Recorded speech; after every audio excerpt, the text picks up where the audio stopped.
बच्चों, एक चीज़ आप बताओ, हम मान जाएंगे आपकी कॉम्पिटिटिव टेस्ट की कितनी अच्छी तैयारी है। अगर तैयारी रियली आप करते हैं तो आपको इसका प्रश्न का उत्तर आपको मालूम होना चाहिए।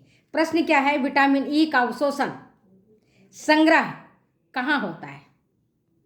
कोई बताओ। कॉम्पिटिटिव टेस्ट की तैयारी कर रहे हैं, आप परीक्षा देने जा रहे हैं, तो आपकी तैयारी कितनी है, इसी संदर्भ में मैं आपसे प्रश्न पूछ रही हूँ। और ये है कि विटामिन ई का अवशोषण और संग्रह कहाँ होता है? संग्रह कहाँ होता है और अवशोषण कहाँ होता है? नहीं मालूम? चलो मैं बताती हूँ। विटामिन ई का अवशोषण होता है छोटी आंत में।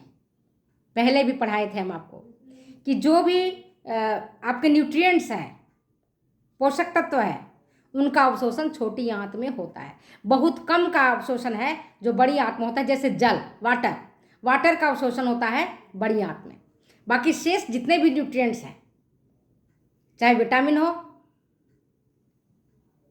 या कार्बोहाइड्रेट हो, इन सब का अवशोषण छोटी आंत में ही होता है। लेकिन वसा तथा पित्त रस का रहना लेकिन इसके लिए अनिवार्य है। क्यों अनिवार्य है? क्योंकि विटामिन ई वसा में घुलनशील विटामिन है। वसा में घुलनशील विटामिन है ई, इसीलिए वसा और पित्त रस का रहना जरूरी है। इसकी अनुपस्थिति में विटामिन ई का अवशोषण बॉडी में नहीं हो पाएगा। अब रहा संग्रह की बात, ये स्टोरेज कहाँ होता है? तो विटामिन ई का स्टोरेज बच्चे होता है लीवर में, मांसपेशियों में, एडिपोस टिश्यू में, इनका संग्रह होता है। लेकिन सर्वाधिक इसका जो संग्रह होता है वो होता है यकृत में, लीवर में। इसीलिए लीवर को storage house of the body कहा जाता है। हमारे शरीर का भंडार गृह कौन है? तो यकृत है। अगर लीवर खराब हो जाता है तो इंसान को जीने की संभावनाएं कम हो जाती हैं। क्यों कम हो जाती हैं?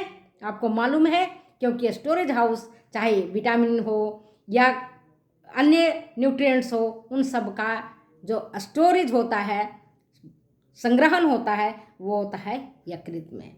अब जब यकृत का ही सेल्स खराब हो जाएंगे, यकृत ही अपने आप डैमेज हो जाएगा, है ना। मान लो कोई आपकी थैली है, ये थैली है हमारी, इसको मान लो कि हमारा यकृत है, ये यहाँ पर स्टोर होता है। लेकिन अगर ये फटी हुई थैली है ना, तब क्या होगा? सारी चीज़ें धीरे धीरे बाहर निकल जाएंगी। तो यकृत में ही इसका स्टोरेज होता है। और विसर्जन कहाँ होगा? तो विसर्जन होता है आधे से ज़्यादा मल के द्वारा, आपके पैखाने के द्वारा, ठीक है ना, फिकस के द्वारा इनका विसर्जन होता है। ओके, समझ आ गया बात को? फिर मिलता है अगले वीडियो में।